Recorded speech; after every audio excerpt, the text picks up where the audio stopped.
ಪಿತೃಪಕ್ಷದಲ್ಲಿ ನೀವು ಇವುಗಳನ್ನು ಬಳಸಲೇಬೇಡಿ. ಪಿತೃಪಕ್ಷದಲ್ಲಿ ಪ್ರತಿಯೊಬ್ಬರೂ ತಮ್ಮ ಪಿತೃಗಳ ಆಶೀರ್ವಾದವನ್ನು ಪಡೆಯಲು ಬಯಸುತ್ತಾರೆ. ಪಿತೃಗಳ ಆಶೀರ್ವಾದದಿಂದ ನಿಮ್ಮ ಜೀವನದಲ್ಲಿ ಸಂಪತ್ತು ಮತ್ತು ಸಮೃದ್ಧಿಗೆ ಯಾವುದೇ ಕೊರತೆ ಉಂಟಾಗುವುದಿಲ್ಲ. ಪಿತೃಪಕ್ಷದಲ್ಲಿ ಯಾವ ಕೆಲಸ ಮಾಡಿದರೆ ಪಿತೃಗಳ ಕೋಪಕ್ಕೆ ಗುರಿಯಾಗಬೇಕಾಗುತ್ತದೆ? ಪಿತೃಪಕ್ಷದಲ್ಲಿ ಇಂತಹ ತಪ್ಪುಗಳನ್ನು ಮಾಡದಿರಿ.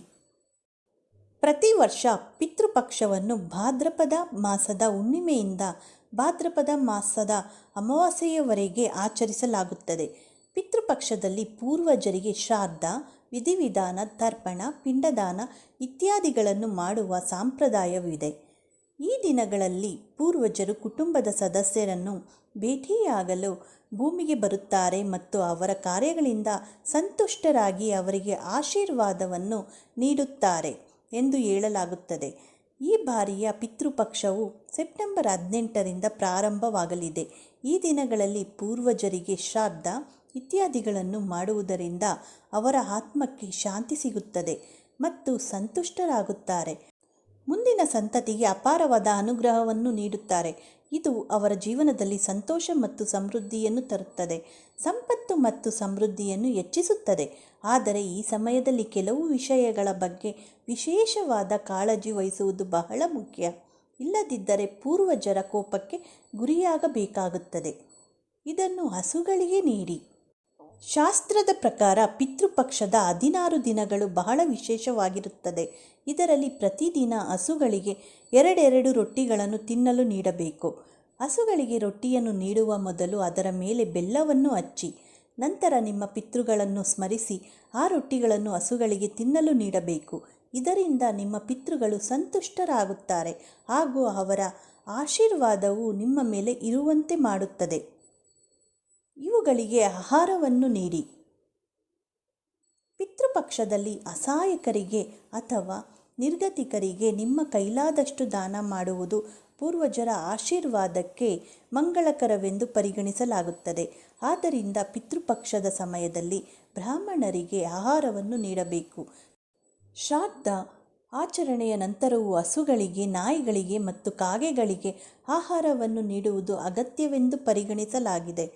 ಶ್ರಾದ್ದ ಮಾಡುವಾಗ ಇವುಗಳು ಗಮನದಲ್ಲಿಡಿ.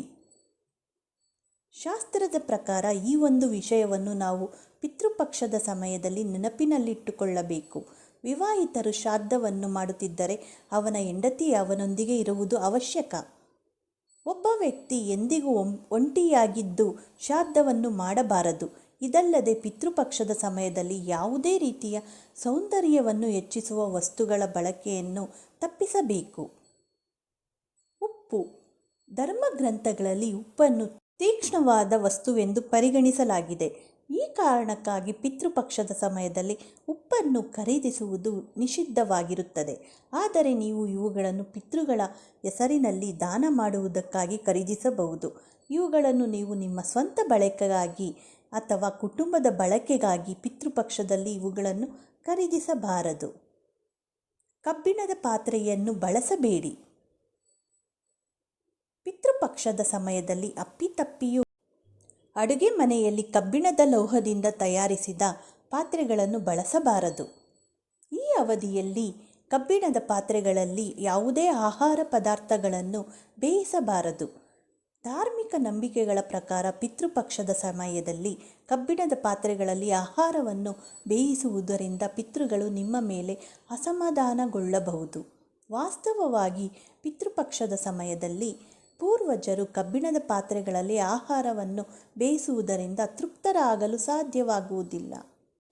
ಆದ್ದರಿಂದ ಈ ಅವಧಿಯಲ್ಲಿ ಕಬ್ಬಿಣದ ಪಾತ್ರೆಗಳನ್ನು ಬಳಸಬಾರದು. ಇದರಿಂದ ಅವರ ಆತ್ಮಕ್ಕೆ ಶಾಂತಿ ಸಿಗುವುದಿಲ್ಲ. ಈ ಮಾಹಿತಿ ನಿಮಗೆ ಉಪಯುಕ್ತವಾದಲ್ಲಿ ಲೈಕ್ ಮತ್ತು ಶೇರ್ ಮಾಡಿ. ಹಾಗೆ ನಮ್ಮ ಚಾನಲನ್ನು ಮತ್ತಷ್ಟು ವಿಡಿಯೋಗಳಿಗಾಗಿ ಸಬ್ಸ್ಕ್ರೈಬ್ ಮಾಡಿಕೊಳ್ಳಿ. ಮತ್ತೆ ಸಿಗೋಣ ಇನ್ನೊಂದು ವಿಡಿಯೋದೊಂದಿಗೆ. ಧನ್ಯವಾದಗಳು.